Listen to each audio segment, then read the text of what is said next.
महेभ्यः पिण्डं ददामि मातुः पिता महेभ्यः पिण्डं ददामि मातुः पिता महेभ्यः पिण्डं ददामि माता महेभ्यः पिण्डं ददामि मातुः पिता महेभ्यः पिण्डं ददामि मातुः पिता महेभ्यः पिण्डं ददामि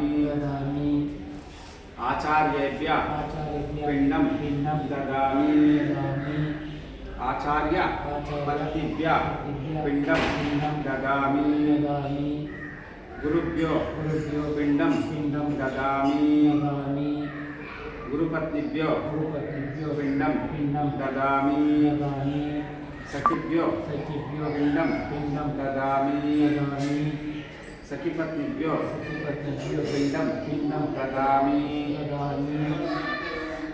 राजेभ्यो पिण्डं ददामि राजपत्नीभ्यो पिण्डं ददामि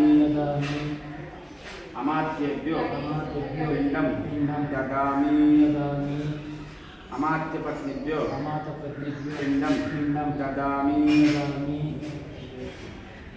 सर्वेभ्यो पिण्डं ददामि सर्वाभ्यां पिण्डं ददामि ಇದನ್ನು 24 ತಲೆಮಾರು ಕಟ್ತೀವಿ. ಯಾರ್ಯಾರು ಅಂತ ಹೇಳ್ತೀನಿ, ನೀವು ಕರಿಬೇಕು. ಆಮೇಲೆ ನಿಮ್ಮ ತಂದೆ, ತಾತ, ಮುತ್ತಾತ, ನಿಮ್ಮ ತಾಯಿ, ಅಜ್ಜಿ, ಮುತ್ತಜ್ಜಿ ಎಲ್ಲ ನಿಮ್ಮ ತಂದೆ ಕರಿಬೇಕು. ತಂದೆ ವರ್ಗ.